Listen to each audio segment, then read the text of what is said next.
À Brazzaville, le mois de janvier de chaque année a toujours été une période particulière par son contexte lié à la célébration du réveillon de fin d'année qui, émerveilleusement, occasionne le plus souvent des dépenses hors du commun.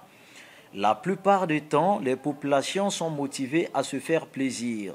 Les parents s'arrangent à répondre aux demandes de leurs enfants.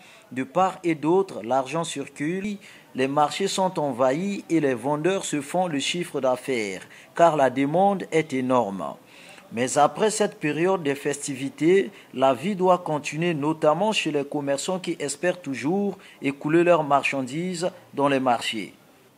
Alors, l'on se demande quel est le climat d'affaires dans les marchés de la ville capitale en cette période. Les commerçants s'expriment. Il y a une très grande différence entre la période avant fête et après fête. Avant les fêtes, j'avais un peu plus de clientèle, le chiffre d'affaires était assez bon, pas trop mais assez bon. Et après les fêtes, la clientèle, j'ai plus assez de clientèle, le chiffre d'affaires a baissé. Il y a des semaines, je vends quasiment même pas. Il y a des semaines, je vends un peu. Donc, c'est un peu coussi ça, quoi. Bon, côté de décembre, il y a là qui bien, que côté en janvier. En janvier, vraiment, il y a un malembe. Donc, comme si bon, on a beaucoup battu à côté. Moi, je ne peux pas faire un fils que 100 francs, je ne peux pas vivre. Bon, vraiment, on a une fête, mais c'est quand même. Mais si on a une fête, c'est comme en janvier, mouvement est sauté, batu bazé sauté, circulation bateau do, makambebele, choqué bani do, mboka vraiment a bien été. Même marché zati, toujours tekati, toujours ça do, toujours fandakabou. Malgré la timidité du marché, mais dans le secteur des transactions numériques, les acteurs semblent n'éprouver aucune difficulté en ce mois de janvier, notamment avec la mise en circulation de nouveaux billets de banque. Selon moi, quand je fais la comparaison par rapport aux années passées et cette année-ci, je vois que l'année-là, le chiffre d'affaires a augmenté, l'argent circule facilement. Depuis que le mois de janvier a commencé, vraiment, ça marche bien par rapport aux années passées. Parce que les années passées, le mois de janvier, la journée, parfois, tu vas à la maison avec 2000.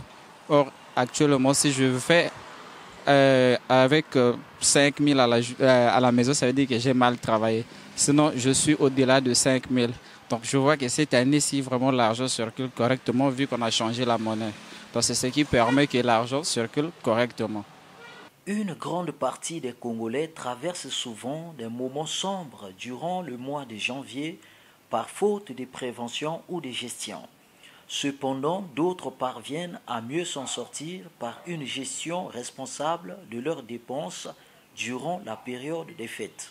La situation du mois de janvier, ça se passe en dents de scie parce que je parle de notre situation.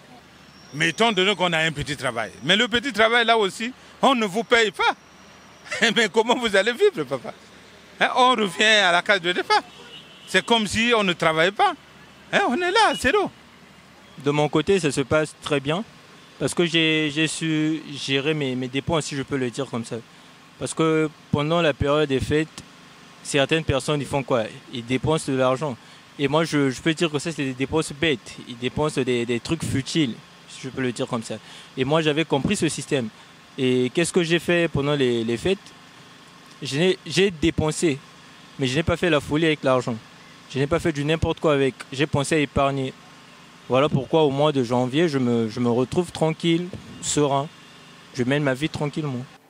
Au Congo, d'une manière générale, le mois de janvier n'arrange pas les petits commerces qui voient leur chiffre d'affaires baisser. Quant aux ménages, c'est une période de forte pression par manque d'argent.